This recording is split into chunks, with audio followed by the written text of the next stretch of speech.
Сайн мэсэн залуусаа 440-гээр сүгжмийн хөтөлбөрийн маань цоо шинхэн дугаар та бүхэнд хүрэхэд бэлэн боллоо. Ингээд 2013 оны хамгийн анхны дугаараа та бүхэнд хүргэх гэж байна. Өнөөдрийн дугаартаа та бүхэнд Yamaha Tools Showroom гитарын сургалт явуулдаг Бат Итгэл хэмээх гитарын багштай уулзуулах гэж байна. Өнөөдрийн дугаар маань яг юунд чиглэж зориулж хийсэн бэ гэхээр гитар сонирхож байгаа болон гитар худалдаж авах гэж байгаа мөн гитарын сургалтанд суугч байгаа залуустаа товчхонц мэдээлэл хүргэх зорилготой юм аа. Та магадгүй өнөөдөр маргааш энэ 7 хоногт гитарын сургалт болон гитар худалдаж авах жагаад энэхүү ярилцлагыг бас үзэхэд илүүдэхгүй болов. Ингээд та бүхнийг Бат Итгэлтэйсээ ярьсандаа урьж байна. Нэр дашвамт хэлгээд Америкийн алдартай Limp Bizkit хамтлагийн гитарчин Wes Borland өөрийн гэсэн DVD хичээлийг гаргаж байгаа юм байна. Энэхүү хичээлд гитарын рифүүд болон гитарын солыг хэрхэн яаж амархан тоглож сурах талаар мэдээлэл өгсөн цоо шинхэн DVD 2013 оны 2 сард гарах юм байна шүү. Тэгээд магадгүй рок, метал чиглэлээр сонирхож тоглож байгаа хүүхдүүд байх юм бол энэхүү DVD та бүхэнд бас айгүй том хичээл болох болоо. Тэгээд ингээд Wes Borland-ийн шинэ DVD хичээлийг та бүхэн бас нэтээр хайгаад олоод үзээрэй. Ингээд 440 гэрстэй 40 минут.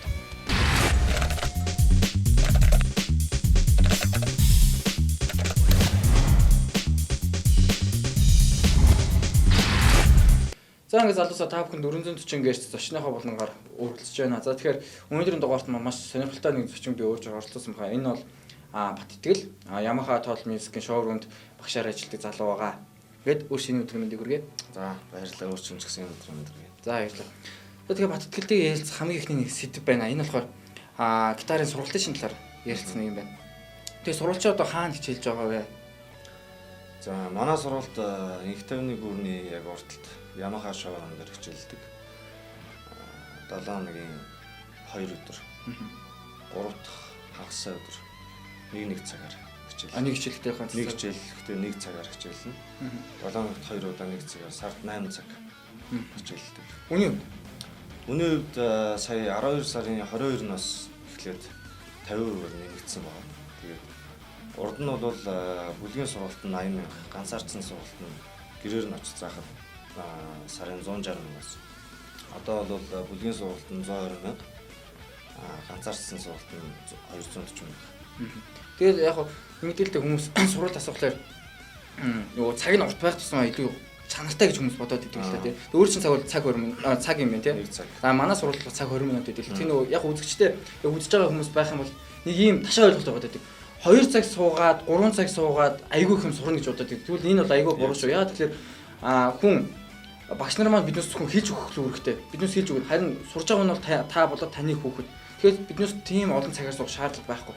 Зөвхөн цагийн дотор юм цаг 20 минутын дотор мэдэх ёстой мэдлэгийг хүлээж аваад тий. Тэгээ өөрөө хамгаан болон гитар сурна гэдэг чинь өөрөөс нь шалтгаалдаг учраас тэр цагт бол ерөөсө хуурдагч болохгүй шүү гэдэг талаар бас хэлмээр байна. Яг зөв. Тий хүмүүс бас надаас тэгж асуудаг л да. Ер нь цагаа жоох урт болгоол яа гэм 7 хоногийн одоо нэг орохдоо нэг 2 3 цагаар ч юм оруул яа гэж надаас бас асуудаг байна. Тэгээд ер нь миний хэлдэг нь бас яг ижлэх. Ягаад гэвэл англи хэлийг ч юм уу одоо юу гэдгийг тий өөр нэг юмыг сурахтаа зүгээр энэ бол ийм юм гэж хэлчүүл тэр хүн ойлгоод тэгээд нэг хэлээ зөв хэлж үйдгийг ойлгочих чам цээжилчүүл. Тэгэнгүүт гитарыг сурахад ердөөсөө хэдий ч нэ олон удаа хийн төдий ч нэ хурдан сурдаг. Тэгээд бид нар бол зөвхөн зааж өгдөг гэсэн шүү дээ тий. Зөвхөн зааж өгнө тэр хүн хамгийн их сурах гол цаг бол хаана вэ гэхээр гэртээ өөрөө давтална сурсан. Нэг цагийн дотор бол бүтэн цаг юм бараг заана гэж байхгүй. Тийм шүү дээ. Тийм. Нэг юмыг л бараг нэг юм уу хоёр юмыг үнэхээр сайн сурч байгаа бол хоёр юмыг нэг цагийн дотор тэр хүн зааж өгнө. Тэгээд тэр хүн гэртээ өөр юм болгож авна. Тэрнээс бүтэн цаг ингээд гитар заагаа тэр бүтэн цагийн хичээлийг тэр хүн өөртөө хүлээж авна гэдэг бол үнэхээр байхгүй асуудал.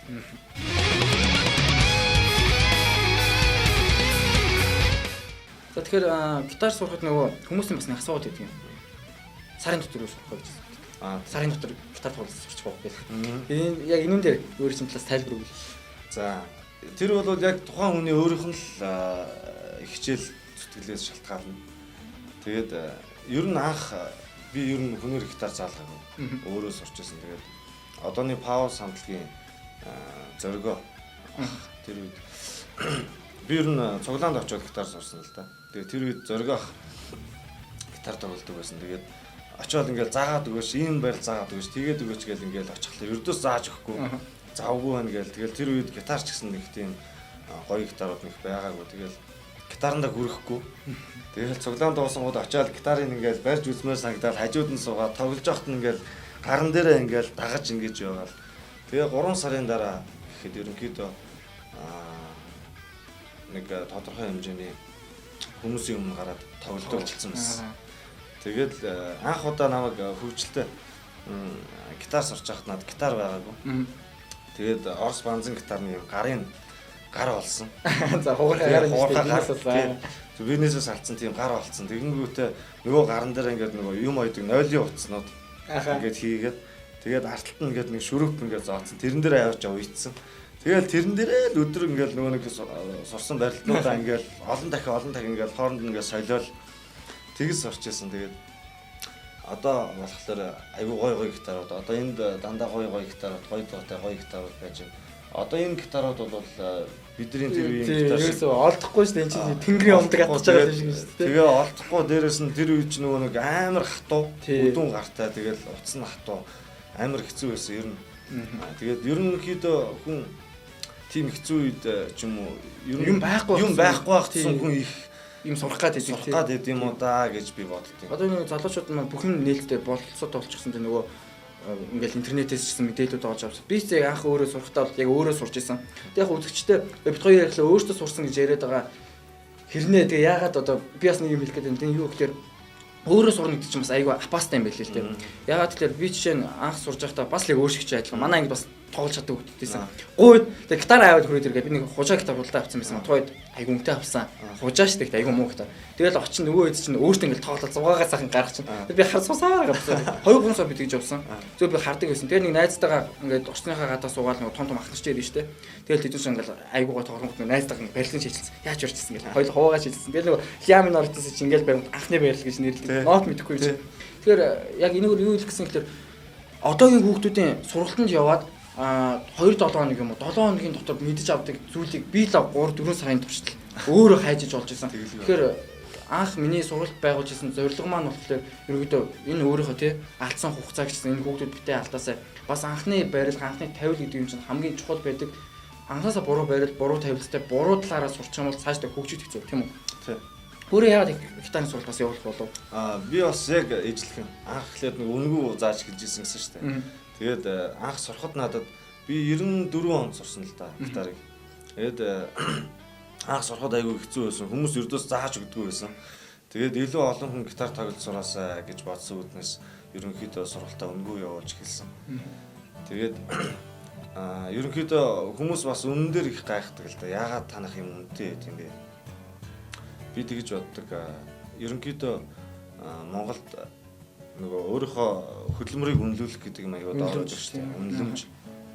Мэдээж тэр үүднээсээ тэгээд дээрэс нь үнэтэй гэдэг үүднээсээ бас чанар байх хэрэгтэй. Заавал байх хэрэгтэй. Тэгээд бас одоо чанар гэсэн чинь юуны талаар сургалтын талаар яриа л да.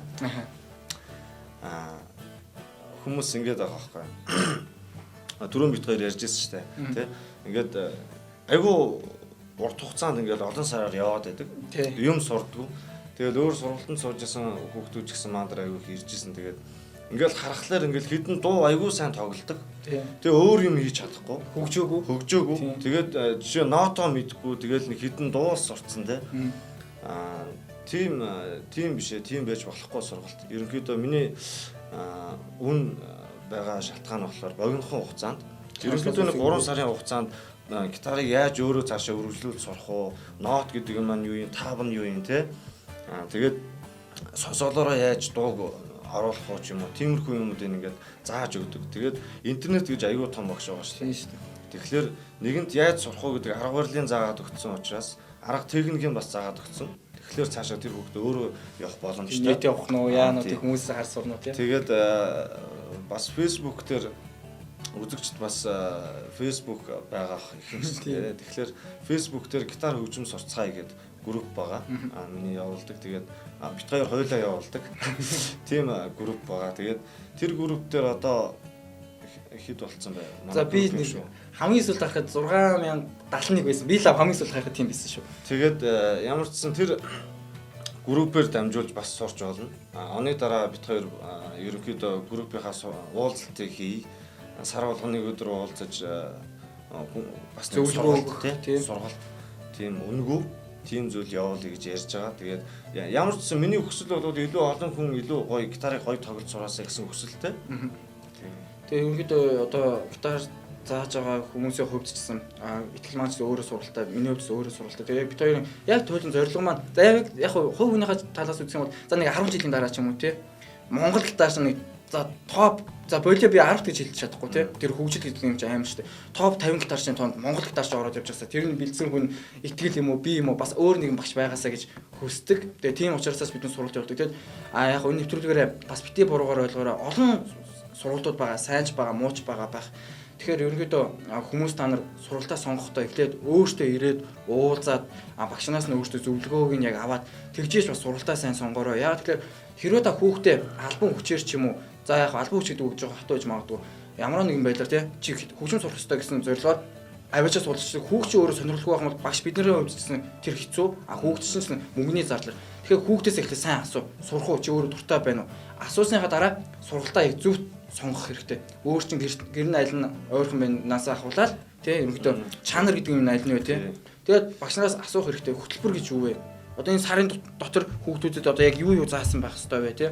Биднээс бол ам гарч чадахгүй. Танаа хүчин тийм болоод ийм мундаг гитарч болчихсон гэж хэлж чадахгүй. Хүүхдээс мөх юм шалтгаална. Ямар нэгэн сургалтын дээр очиж байгаа бол ганц гитар хэлэхгүй энэ өөр хөгжмийн сургалт орж бол хөтөлбөрийн нэлээд харах хэрэгтэй. Нэг сарын турш юу заах юм? Тэр нөгөө хүмүүс маань ингэж итгэдэг нэг 6 сар бүр жил мэлээр явсан хүмүүс идэг. Бид энэ аягүй гайхдаг. Яагаад тэгэхээр гитар хөгжмийг яг анхаас нь тавилаар нь сурсан бод 3 сар байх хангалттай гэж боддог. Хэрвээ магадгүй гүнзгийрүүлээд нөгөө цахилгаан гитар эднээс л орох юм бол яг дахиад нэг 2-3 сар байж болох юм тийм. Тэрээс нь хүнд хамгийн цаатлын хугацаанд 6 сар түүнээс хойш бол та сурж байгаа бол өөрөө зүтгэх хэрэгтэй. Өөрөө л бүх юм олж авах хэрэгтэй тийм үү. За тэгээд их хотоосаа бас нэг асуух дараагийн асуулт юу 94 оноос идэж юу вэ? Хичнээн жил юм бэ энэ чинь. 94 оноос хойш 94 онд сурсан л да. Сурч эхэлсэн гэж бодоод одоо ч 2003 он гэж юу бараг 20 жил болсон. 2012 он. За одоо нэг 2 жилийн дараа 20 жил боллоо шүү дээ. Бас айгүй урт хугацаа тийм үү. Тэгээ яг 94 он гэдэг чинь за би чинь 2002 онд тоглож эхэлж исэн гэхлээр чинь тухайд бол гитарч нь цөөх мэдсэн байна тий. Тийм үед сурч эхэлсэн юм. Тийм нөгөө нэг сонирхол гэдэг би хамгийн эхлээд хүүхдүүдээс асуудаг байхгүй. За яагаад гитарын сургалтанд сурах гэж байгаа юм бэ? Яагаад гитар сурах гэж байгаа юм бэ гэж асуудаг. Тэгэл хүүхдүүд ингээл гоё санагдсан ч юм уу, тийм юм ингээл зарим нь болохоор үнэхээр хүсэлтэй ингээл тий. Тэгээд тайлбарлаж өгдөг л доо. Багш нь яагаад энэ талаар асууж байгаа вэ гэвэл ямар нэг юмыг сурахад хөдөлгөгч хүч гэдэг юм байх хэвээр. Тэр нь юу вэ гэвэл чиний гитар сурах гэсэн чинь хүсэл эрмэлзэл сонирхол. Би ингээд нөгөө гарын засгал зааж өгнө. Гарын засгал нь ингээд уйтгартай. Хүүхдүүд өнгөж ингээд орж ирэнгүүтэл багшаа Хотел Калифорни тий. Шот гэдэг. Тэгэл тэгэнгүүт л Хотел Калифорник юм уу өөр ямар нэг дуу юм уу гитарыг гоё тоглож сурахын тулд мэдээж гарын засгал тэнцээ зөв барилдах хэрэгтэй. Тэгэхээр нөгөө нэг гарын засгал нь ингээд уйтгартай. Дээрээс нь гар нь өвдөн ядаргаатай тий залхуутай. Тэгэл тэгэнгүүт яг сонирхол байх юм бол тэр өгөөд гарын засгал хийгээ суун. Тэгэхээр сонирхол гэдэг дээр би яг түрүүн саналаа л да. Яг би дандаа тэгж асуудаг ерөнхийдөө. Тэгээ нөгөө тэр гарын засгалын талаар ярихад ерөнхийдөө яг нэг өөддөг тий залхуутай байдаг. За яг миний хувьд заахтаа нөгөө метроном тавьж өгөөл нэг өрөөнд нь чихвчийн зүйлэл ингээд суулчихдаг. За 30 минут суулганда. Нэг ч төгөрсөн сууж байгаа юм. Тэгээ орж ирээд чи яаж байгаа юм бэ чи сурмаар бол наатах хий. Тэгээ яг залуустай ихэд биднээс мундаг гитарчин болоод айгүй амар соол тоглоход бол гол нь бишээ. Гитарыг зөв сураад за тэр мундаг соолчин тоглохын тулд эхлээд удаан.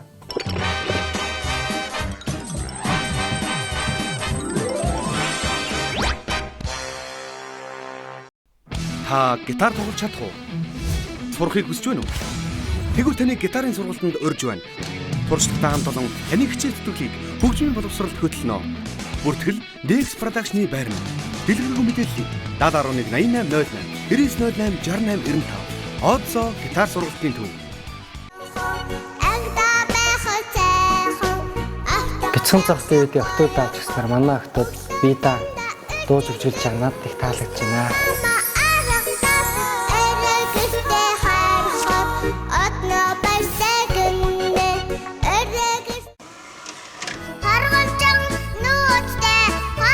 Энэхүү бяцхан цомгийн дуу болгоно нь фонограмтай байдаг учраас цэцэрлэгийн багш биднэрт хамгийн хэрэгцээтэй гарын авалга болж чаддаг юм аа.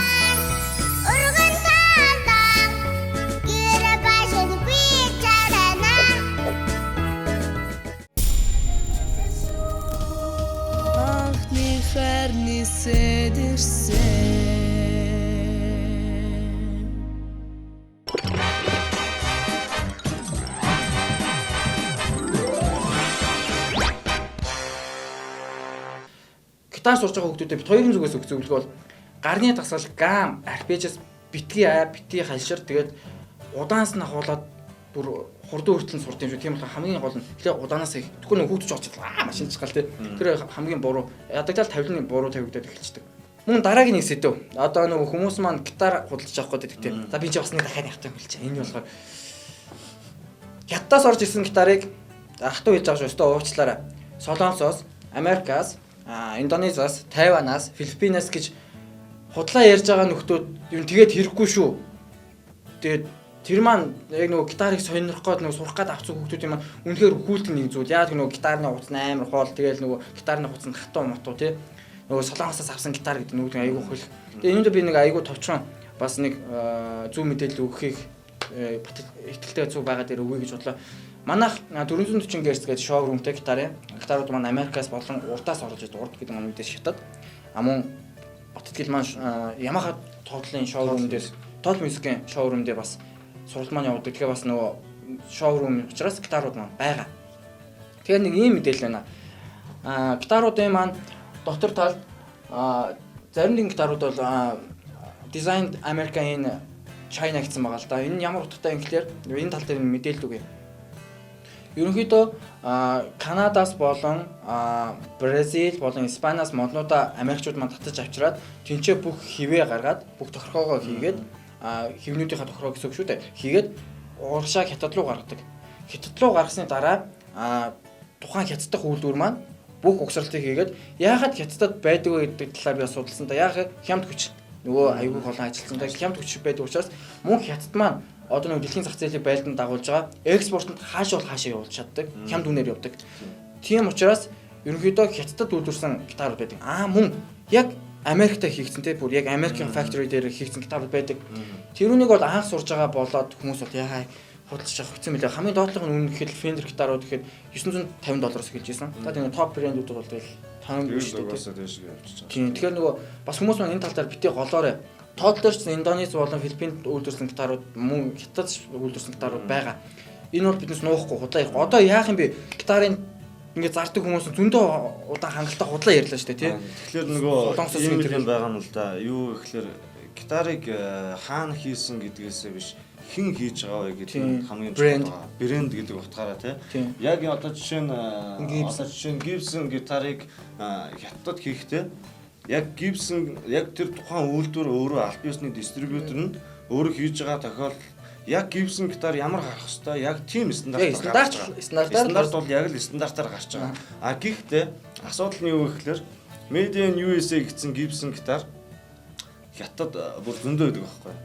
Тэгээ тэгэнгүүт очиод нөгөө дэлгүүрээс нь гитар авах гэдэг юм бол чи ямар төрлийн гитар сонирхож байгаа гэдэг. Би нэг жоохон юм тэгээ Jumbo хэлбэртэй тий. Тэгэл нэг ийм гитар тэгээ тим нэртэй тим брендийн гитар авмаар байна гэдэг. Тэгвэл шууд дээр нь ингээд бичээд өгчий.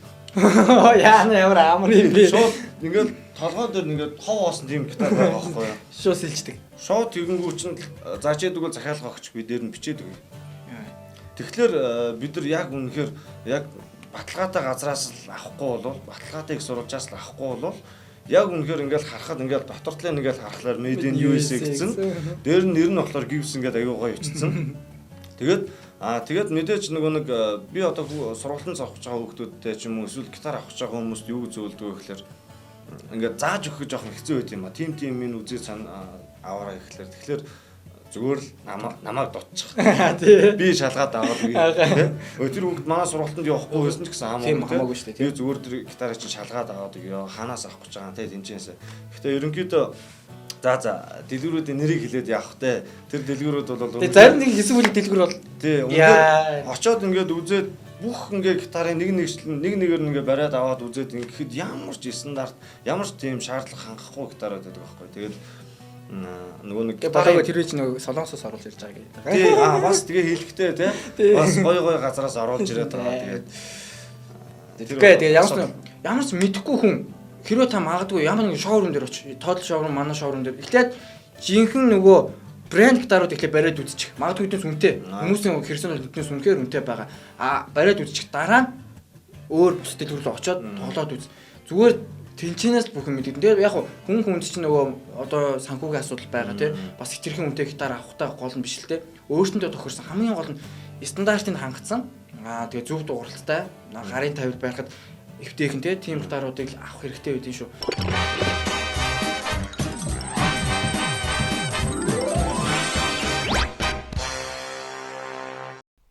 Та гитар тоглож чадах уу? Сурахыг хүсэж байна уу? Тэгвэл таны гитарын сургалтанд урьж байна. Туршлагатай хамт олон таны хичээл зүтгэлийг хөгжмийн боловсролд хөтлөнө. Бүртгэл Dex Production-ы байрны. Дэлгэрэнгүй мэдээллийг 7011 8808 9908 6895. Одсоо гитар сургалтын төв. Бяцхан цагтын үед охтууд авч гиснээр манай охтууд бие дууж хөгжүүлж байгаа надад их таалагдж байна.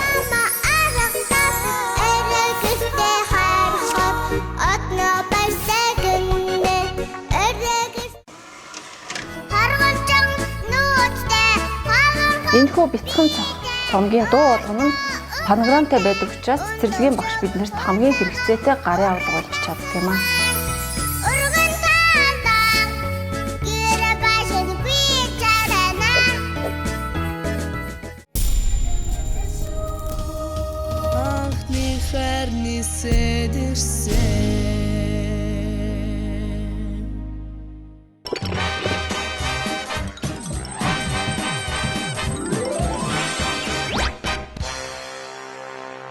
Харин одоо дараагийн ярилцсан сэдв. Монголд би 2009 онд хийсэн судалгаар үнэ гитарын сургалтын төв зөвхөн гитар шүү. 3 гитарын сургалт энд Гавьяд Ганбатаг шимэн сургалт байсан. Тэгээ аккорд сургалтын төв байсан. За тэгээд нэг сургалт хийсэн. Вокахын сургалт хийсэн. Ингээ болоо. Тэгсэн чинь одоо аюу нийтдээ заяа. 2009 он тий. Одоо ингээ 12 3 жил байгаа байхгүй. 3 жилийн дотор дахиад би хийж үзлээ сая 9 сард. Тэгсэн чинь 13 4 сургалтын төв гараад ирж байгаа юм. За тэгэхээр амар олон сургалтын төвүүд байна л да. Энэ талаар ерөнхийдөө тэгэл одоо нэг чөлөөт арчлал шүү дээ. Тэгээ хүн болгоны их бол байна тийм. Их бол байна. Гэхдээ ерөнхийдөө чанар гэдэг юм аюул чухал. Тэгээд бусад сургалтын дээр ингээл нэг хэдэн сар явчаал түрүү хэлжсэн хэдэн дуу тоглоор сурцсан. Тэгээд тийм хүүхдүүд ирдэг. Хөгжмийн сургалт гэдэг тал дээр би нэг хүүхдүүд гитар заажсан. Тэгээд гэрт нь очиж заажсан. Тэгэхэд бас аав ээж нь хүчээр сургуулж байгаа. Тэгээ өөрөө болохоор нэг сонирхолгүй. Тэгээ яагаад сонирхолгүй болсон гэсэн чинь урд нь 5 жил төгөлдөр уур заалгасан байгаа байхгүй. Тэгээд төгөлдөр уур дээр тэр хүүхд юу ч тоглож чадахгүй. 5 жил заалгасан гэрээрээ. Тэгээд тэр хүүхдийг бүр хөгжмнөөс бүр ингээд залхаагаа ийцсэн байсан. Урдныхан багш нь. Тэгэхээр зааж байгаа багш нар маань өөрснөө айгүйх бас одоо юу гэдэг юм. Боловсруучи аягүй сайн байх хэрэгтэй. Маш сайн байх ёстой. Дээрээс нь нөгөө нэг зүгээр л бид нар зүгээр гитар зааж байгаа биш. Би бас хажуугаар нь зөндөө ол юм хийж өгдөг хүүхдүүдтэй. Жишээ нь ингээл утсаа аваад байна уу тэгэл тий. Эсвэл шууд яасан гэдэг хүүхдүүд байсан. Тэгэл тэгэнгүүт л за эхлээд монгол хүн мэндийн зүйл байх ёстой. Сайн байна уу багшаа гэж эхлээд ярьжээ. Гэхээс ахуулаад тэгээд тэр хүүхдийг ингээд очиод нөгөө нэг гоё юм харилцаатай зөв хүмүүс найзууд болдог байхгүй. Эхлээд чи юу сонирхдаг яад юм гээл зарим нэг цаг гэж байгаа боловч заримдаа ингээд хоёулаа гитарынхаа сургалтыг хийжээ. Заримдаа нэг хүүхдтэй хоёулаа ингээд компьютер тоглож суудаг байхгүй. Тэр нь болохоор бит хоёрын хооронд нэг холбоо үүсэж байгаа. Тэр холбоогоор дамжуулаад бит хоёр илүү их гоё юмыг олж авч байгаа байхгүй. Гитараач гэсэн аюу гоё ингээд сонирхолтой болоод тэгээд нөгөө нэг гитарын гоё ингээл аянууд тоглож өгдөг ч юм уу те. Ингээл YouTube-ээс ороод аюу гоё бичлэгүүд үзүүлдэг ч юм уу те. Тэгээд тэгж хүүхдийг нэг бас илүү сонирхолтой өдөөж өгөх хэрэгтэй. Сонирхлын өдөөж өгөх хэрэгтэй бас. Тэгээ бас урамшуулж те гоё. Тэгэхээр нөгөө яг энэ бас аюу зөв л дээ. Тэр нөгөө аюу олон сургалтууд байна. Гэтэ би бит хоёр үгүйсгсэнгүү. Зүгээр яг нөгөө Монголд маань стандарт гэдэг тал дээр энэ тал дээр ерөө яг гитарын тал дээр нөгөө миний мэдхийн 70 ах маань ганцхан дипломтой гитарч. За миний мэдхийн шүү. Тэгээд энэ 40 ах маань дараанд бас төгссөн гэж ярьдаг юм байлаа. Би тэр талаар бас сайн мэдэхгүй. Зөвхөн өнгөдөө Монгол ганцхан дипломтой гитарч юм байдаг. Тэр нь бол Fire хамтын дуучин 70. Тэгэхээр энэс би яг юу хэлэх гээд байна гэхээр Монголд нөгөө бэлтгэжсэн нөгөө яг боловсон хүч гэдэг чинь нөгөө яг нөгөө дипломтой тийм хүн бол ерөөсөй байдгүй. Тэгэхээр өнгөдөө хүмүүс маань яг өөрөө өөрсдийнхөө аргаар өөрөө өөрсдийнхөө зүйлээр л зааж байгаа баг. Тэгэхээр нөгөө энэ ч бас тодорхой хэмжээ стандарт байх хэрэгтэй юм болов. Тэгээд маш олон сайн сургалтууд байгаа. Би гэхдээ үгүйсэхгүй аккорд гэж сургалтын төв маш олон жил болчлоо. Вок ах юм маань сургалтын төв бол за вок ахтай юу ярих вэ те бүр жоохон бахаас нь ахвал вок ах юм маань сургалтын төв байсан. Тэгээд мэдээж гавьяат Гамбат багшийн маань сургалтын төв байгаа. Би Гамбат багш дээр бас хамгийн анх гитар тоглоо нэг жил хэрэгтэй болчиход нэг онлыг мэдчих авахгүй. Тэгвэл би хөгжихгүй байгаа юм чинь онл мэдэх хэрэгтэй гэдэг Гамбат багшийнхаа сургалтын төвдөө бас нэг 2 удаа хичээлдэн сууж исэн тийм аягүй гой сургалт явж исэн.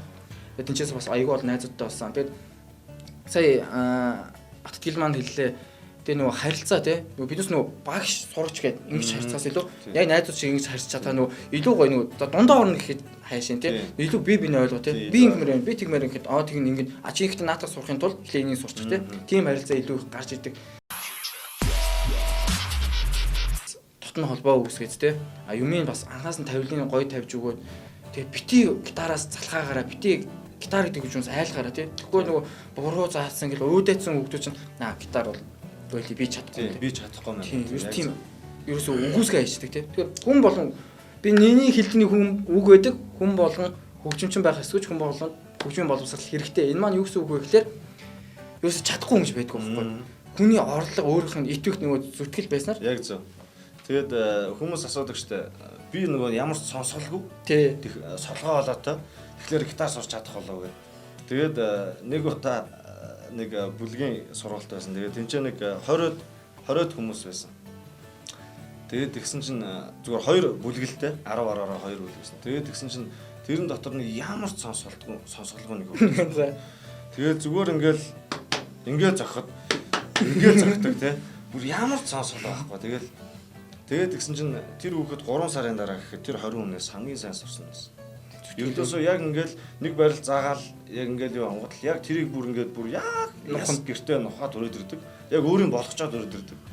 Тэгээд тэгтээ сонсгол гэдэг юм ингээд бий болгодог. Хүн өөрөө ингээд хичээгээд дасгал сургууль хийгээд ингэх юм бол солгоо олоо гэж гисэн. Засаж болдог тий. Би бас солгоо гэтээ бас сүүлийн үед дуулж байгаа. Засагдж байгаа ер нь бол тий энэ бол үнэн шүү. Хүн өөрөө хичээгээд бэлдээд тахаар юм бол засагддаг тий. Өөрийн хичээл зүтгэлээс ер нь хамгийн их юм шалтгаалдаг.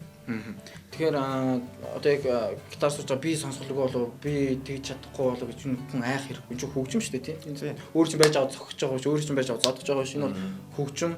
Тэр дундаа гитар гэдэг хөгжим бол бүр яг үгээр хэлж чадсан үнэхээр мэдэхгүй хамгийн гайхалтай хамгийн амар өргөн мэдээлэлтэй.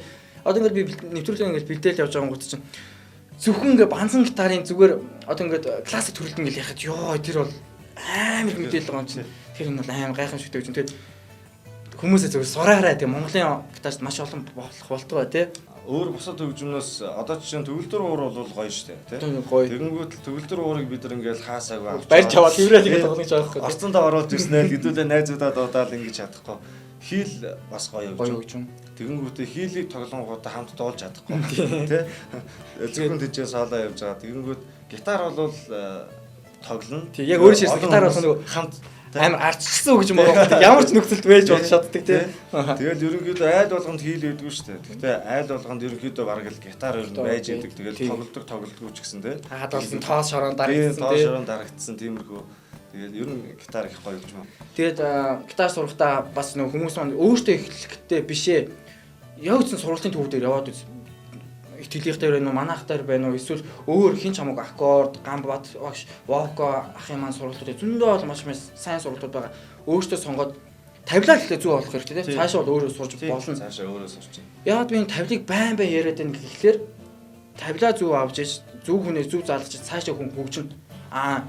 Буруу хүн дээр очиод магадгүй өөрөө бас сурахаа буруу сурчаа нүг хөгжихгүй тэгээд нэг ингээл шат юм дээр зогсчтой. Хоёр нэг түрүүн юу аяа гэсэн штэ. Нэг сартаа нэг удаа уулзсахоо тий. Энийг хүмүүс маань ерөнхийдөө мэдээлэл фэйсбүүкээс аягүй сайн олж авах хичээгээрээ байнга нэвтрүүлэг энэ талаар бэлдэхгүй учраас тэгэхээр энэ сургалт маань юун зориулагдсан гэхлээр гитар ихэд сурж байгаа болоод бас явж чадахгүй бас зөндөө олон хүмүүс үний үнэтэй гэдэг тий. Тийм хүмүүстэд зориулж хоёрын сургалт хийх зохион байгуулагч байгаа. Тэгэхээр ерөнхийдөө тэр цаг бол аюу хүмүүс хүлээж байгаа цаг байгаа. Групп дээр ингээл хүмүүс хурдан уулзалт болоосаа л тийм бат итгэлтэй ярьсан. Ярьсан маань та бүхэн таалагдсан болов тэгээд гитар сурах байгаа, сонирхож байгаа залуус маань бас жоохон ч мэдээллийг өгч хүргэж те чадсан болов. Тэгээд бат итгэлийнхаа минь дээрийн аялал хэмээх ковертай уулзцаая. 440-гээр хүргэлцээ.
За ингээ та бүхэндээ бат итгэл бит хоёрын хийсэн ярьцлага жоохон мэдээлэл өгч чадсан бол тэгээ мэдээж хэрэгтэй аваад хэрэггүй хайчин үстэй. Тэгэхээр 440 гэрс хөгжмийн нэвтрүүлэг маань ерөнхийдөө хүмүүс маш их асуугаад байгаа. Яагаад зөвхөн гитар яриад байгаа юм бэ гэд. Тэгээ эхний ээлжинд биднээс бол зөвхөн гитараараа дагнаад нэвтрүүлгээ бэлтгэж байгаа. Тэгээ зунаас, намраас, өвлөөс дараа жилийн гэсэн үг шүү дээ. Гитараас гадна төгөлдөр хуур, хийл зэрэг маш олон гой хөгжмүүдийн зэмсгүүдийг та бүхэн танилцуулах болно.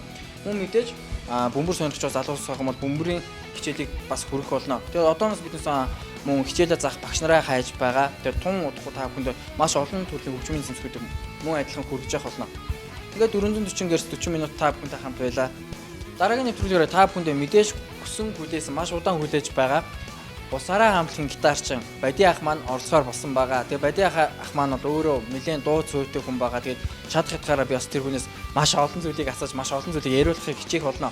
Тэгээд мөн амсын ёсоор өнгөрсөн дугаарт гарсан гитарын 40 техник та бүхэнд үзүүлсэн байгаа. Энэ хамгийн их хэрэглэдэг 40 техник байгаа. Тэгэхээр энэ техникүүдээсээ бас дараагийнхаа дугаараас хавуулаад шатаар нь зааж эхлэх болно. Тэгээд дараагийн нэвтрүүлгийг 9 ядан хүлээж байгаа гэж итгэж байна. 440 гэрс үргэлжлэсэй. Дараагийн дугаараар уулзцгаая.